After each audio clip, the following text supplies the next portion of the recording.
Bonjour, bienvenue sur ma chaîne YouTube Vivre à coup de cœur. Aujourd'hui, je vais vous parler de l'amour de soi. L'amour de soi qui est un état, un amour qu'on se porte à soi-même qui n'est pas égoïste, qui est nécessaire pour pouvoir vraiment s'épanouir et aussi pour pouvoir mieux aimer les autres. Donc, je vais vous lire un petit texte qui vient de André Harvey sur l'amour de soi. On nous dit « Rien ni personne dans l'univers entier n'a assez d'importance pour que je me fasse du mal à moi-même. De plus en plus, je m'accorde de l'importance. Je m'offre des petits plaisirs chaque fois que j'en ai l'occasion. Je suis la personne que je dois estimer le plus au monde. Quand je pourrai voir ma propre beauté, je pourrai apprécier celle des autres. Je m'accepte donc comme je suis, car c'est ainsi que je peux le mieux évoluer. » Ce texte-là me fait réfléchir aux différents aspects de l'amour de soi. L'amour de soi, il y a vraiment différents éléments. C'est sûr que d'un côté, oui, on va parler du prendre soin de soi, de faire des choses qui nous font du bien, de pouvoir se ressourcer, de pouvoir aussi ventiler, de pouvoir sortir ce qu'on a besoin de sortir comme émotion, comme stress, comme pensée, des fois qui peuvent être vraiment difficiles. Donc ça, c'est important. D'autre part, c'est important aussi au niveau de l'amour de soi.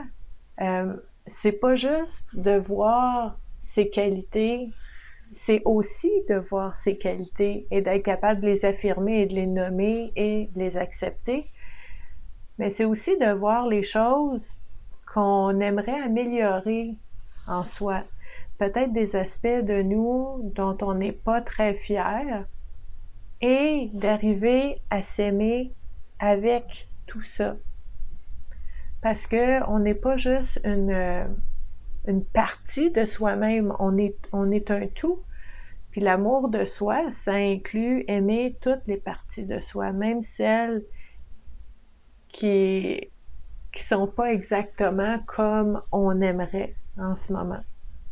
Donc c'est ça l'amour de soi, puis le fait de pouvoir s'aimer, ben ça permet aussi d'être bienveillant, d'être vraiment compréhensif aussi envers les autres, de dire, ben, je suis capable de m'aimer avec mes forces et les choses que j'aime moins et je suis capable d'aimer quelqu'un d'autre. Par exemple, je vous donne un exemple, s'il y a quelqu'un qui n'est pas d'accord avec moi, s'il y a quelqu'un qui vraiment a une autre opinion, qui voit les choses autrement, mais au lieu de dire « je te mets de côté, je te parle plus », ou de créer un conflit, c'est que on peut être en désaccord et être courtois et être amis quand même.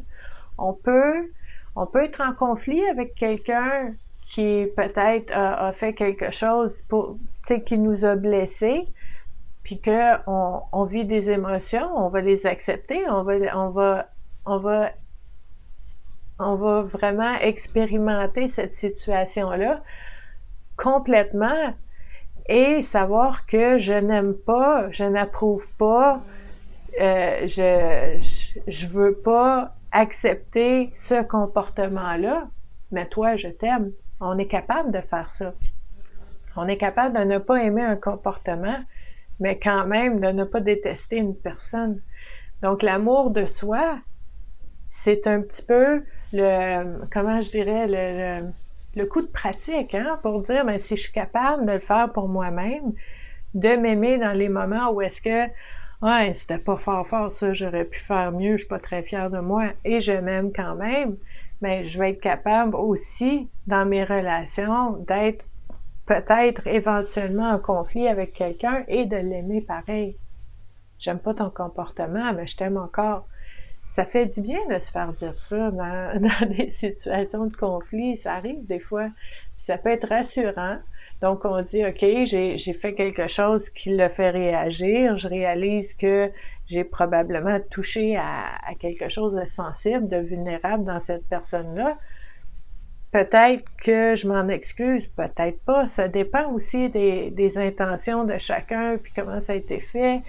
Donc, c'est de laisser de l'espace à la personne pour vivre ce qu'elle a à vivre, mais en sachant que, si la personne nous le dit, ben, ça change pas ma relation, on s'aime quand même.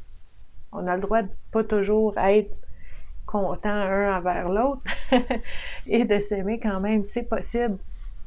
Donc, c'est possible aussi en tant que personne que je puisse faire une gaffe, que je perçois comme une gaffe, quelque chose, une erreur que je perçois avoir faite, et de dire, de penser que je suis une bonne personne quand même, que je suis capable de faire des choses, que je m'aime quand même, malgré que des fois ça vole pas haut. Puis c'est correct, on est humain. Donc l'amour de soi, ça fait partie de ça. Ça fait partie aussi de cette capacité à se voir soi-même clairement. De voir qu'on a des forces, on a des qualités, on a des compétences, on a aussi des vulnérabilités. Ça fait partie de ce tout-là qui fait en sorte que on n'est pas parfait, on est complet. On est un peu de tout. Et c'est la beauté de la chose. Si vous allez sur mon site web, vivreacoupdecoeur.ca, vous allez voir un onglet qui s'appelle Wabi Sabi. Puis vous allez dire, c'est quoi ça? Ben, Wabi Sabi, c'est un petit peu ce que je viens de décrire. C'est pas d'être parfait, c'est d'être complet. C'est que quand on est imparfait, puis il y a des choses en soi qui sont pas exactement en cohérence avec le reste de ce qu'on est, ben ça fait qu'on est original. Ça fait qu'on est unique. Ça fait qu'on est qui on est. Puis c'est important qu'on soit qui on est. Puis qu'on l'accueille. Ça veut pas dire, éventuellement, si vous voulez changer quelque chose, c'est possible de le changer, puis c'est souhaitable, même si vous croyez que ça peut vous aider à vous épanouir, à grandir, à vivre autrement, vivre autre chose. On peut vouloir changer. Il n'y a pas de problème avec ça, mais si on veut changer, ça veut pas dire que c'était pas correct avant. C'était ce que c'était, et maintenant, si je veux changer, ben ce sera ce que ce sera à ce moment-là aussi. C'est l'acceptation qu'on travaille avec l'amour de soi. Et je veux terminer avec un exemple très, très, très concret. OK? Juste par exemple, pour vous donner peut-être une idée de comment ça peut se manifester de façon super simple, c'est pas compliqué. Moi, j'ai passé, je vous dirais, il y a eu un moment, là, j'ai passé 3 ans à recevoir un massage en massothérapie par mois, OK, pendant 3 ans, parce que ça faisait partie de ma routine, mon rituel de bien-être, OK? Il y a différentes choses que je fais pour me ressourcer, tu sais, des moments pour moi de temps en temps, la lecture, l'écriture, des activités que j'aime beaucoup, du temps pour moi, d'aller chez la coiffeuse, ça fait du bien. Bon, puis j'allais une fois par mois en massothérapie. Quand j'ai décidé de me lancer à mon compte, d'être travailleur autonome et de fonder l'entreprise à vocation sociale Vivre à coup de cœur il y a 2 ans, j'ai arrêté.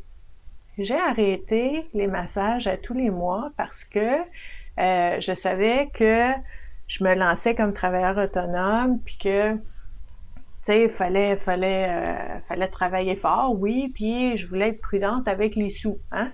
Donc, dans ma tête, c'était, on va être raisonnable, on va être responsable, on va mettre toutes les chances de notre côté, plus de message, OK? Ça va sauver des sous un petit peu, ça va aider. En ce début de, tu sais, quand on commence comme travailleur autonome. Donc, c'est facile de prendre des habitudes, c'est facile de les perdre aussi. Donc, j'avais une très bonne raison et je me suis rendu compte récemment, en tout cas dans les dernières semaines, je travaille beaucoup à vraiment explorer le sujet de, tu sais, d'honorer notre corps, OK? J'ai créé un groupe pour ça. Et honore ton corps, ben oui, c'est de bien manger, c'est de faire de l'exercice, tout ça, puis c'est vraiment de se nourrir mentalement, émotionnellement, relationnellement, physiquement, de choses qui vraiment apportent du bon dans notre vie, de nous nourrir de ça. Puis récemment, ben, je me disais, il faudrait que je recommence à avoir des massages parce que ça fait partie des choses qui me font tellement de bien. Après 1 heure de massage, là, en massothérapie, je peux être vraiment un mois, là, vraiment, je me sens libérée de différentes choses. Je me sens requinquée, là, je me sens réénergisée pour des semaines après seulement 1 heure de massothérapie. Puis là, je me suis dit, oui, mais c'est des sous. Oui, mais c'est ta santé. C'est ton bien-être. Puis là, l'amour de soi, je reviens à ça. Ça peut être, pour moi, dans mon cas, ça a été, je m'accorde ce massage à tous les mois à partir de maintenant. Je vais prendre un rendez-vous bientôt. Et je recommence cette routine qui était vraiment, vraiment, vraiment bénéfique pour moi. Pour vous, c'est peut-être d'autres choses. Peut-être qu'il y a quelque chose qui vous fait du bien, qui vous nourrit, qui vous amène plein de vitalité, mais que pour une raison ou une autre, vous avez dit, ah, c'est pas raisonnable, c'est pas nécessaire, c'est de l'extra, ça, j'ai pas besoin de ça. Mais si ça fait du bien, et si ça vous apporte des bienfaits fois 1000 comparé à ce que ça peut vous enlever, est-ce que c'est une dépense ou c'est un investissement dans votre bien-être, dans votre santé? Je vous pose la question, c'est vous, là, puis tu sais, peut-être que vous, ça sera pas la massothérapie, ça peut être quelque chose d'autre, mais de dire, est-ce que je peux m'accorder sans culpabilité, avec beaucoup de joie, de m'accorder ce que j'ai besoin, moi, comme personne unique, pour être bien. C'est de l'amour de soi, ça aussi. Donc, je vous laisse avec cette question-là à mijoter. Comment se manifeste l'amour de soi dans votre vie? Comment vous pourriez mieux la manifester aussi? Parce que vous y avez droit. Ça enlève rien aux autres. C'est pas d'être égoïste ou d'être prétentieux parce que l'amour de soi, ça commence avec soi, mais on le souhaite à tout le monde autour de nous. Moi, je souhaite que chaque personne autour de moi, chaque personne sur la Terre puisse s'accorder ce qu'elle a besoin pour vivre l'amour de soi et d'être bien dans sa vie. Donc, je pense pas juste à moi, je pense à tout le monde. Mais je peux pas le faire pour les autres, je peux le faire pour moi. Donc, ça commence ici, mais ça fait des petits. Ça fait des petits quand les gens voient quelqu'un qui prend soin de lui, qui fait des choses pour lui, va dire, ah, peut-être que moi aussi je peux. Puis là, ben, c'est exponentiel, puis ça fait du bien. Puis on sort de la perfection. On sort du besoin de la perfection, on rentre dans je suis qui je suis et j'ai le droit d'être bien. Donc, je vous remercie d'avoir écouté la vidéo. Je vous remercie d'aimer et de partager cette vidéo-là. Vous pouvez aussi nous joindre sur la page Facebook, une belle communauté, Vivre à coup de cœur. Vous pouvez nous joindre sur aussi le groupe privé et confidentiel Self-Care Prendre soin de soi sur Facebook. Et vous pouvez aller sur mon site web vivreacoupdecoeur.ca pour vous procurer un cadeau gratuit complètement. Il n'y a pas de tunnel de email puis de vente après, là.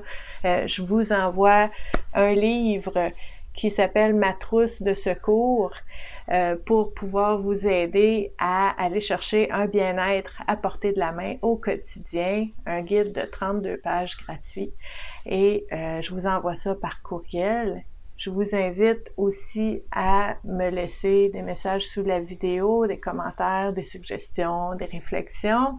Et je vous dis à la prochaine. Bye bye!